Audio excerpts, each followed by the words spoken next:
Hi Catsters! Zelda has a bit of an annoying habit. But what's more annoying is how long it took me to realise what she was trying to tell me.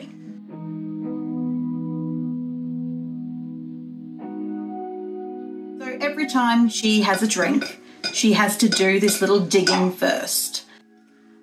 And it's not really a problem, apart from the trail of fur and cat litter she manages to leave behind. But then I realised why she was doing it. And it's embarrassing because it's something I tell my clients all the time.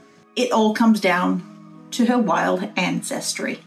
Picture a thirsty lion coming across some water. Before he leans down to have a drink, he looks up and realises that the water is contaminated. So he moves on, looking for a better source.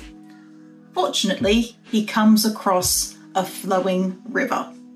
Now, he knows that this is safe to drink because the water is moving, it's fresh, it's not stagnant, and there's no sign of contamination.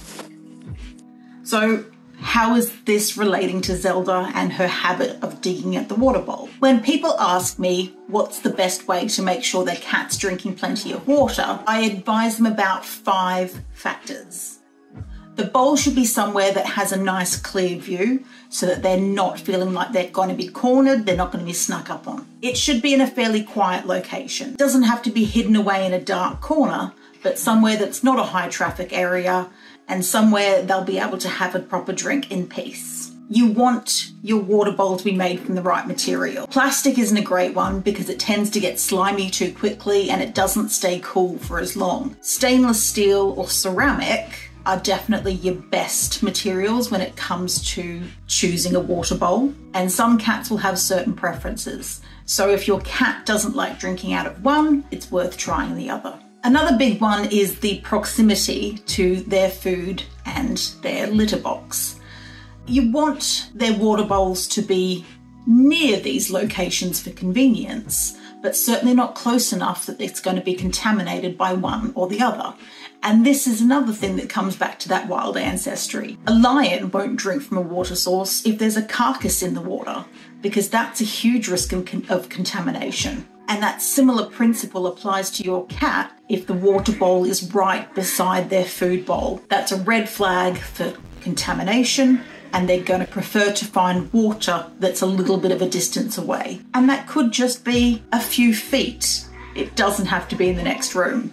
And you definitely don't want it sitting there next to the litter box. And then for the 5th and final point that I like to recommend, and this is the one that I was missing, it's about motion. Moving water equals fresh water. It's not guaranteed, but a moving water source tends to taste fresher and is less likely to be contaminated. And moving water was something I was able to provide her with in the form of a water fountain. This one is specifically designed for cats, but it looks great as well. And after a little bit of hesitation, I did have to use a little bit of catnip just to get everyone interested. They're really welcoming the fresh new take on their water bowl. Cyril is exploring it the best way Cyril knows how, by lying down. But I think it's going to be a big success. So now the cats have a lovely moving water source. I've got a nice water feature on my desk.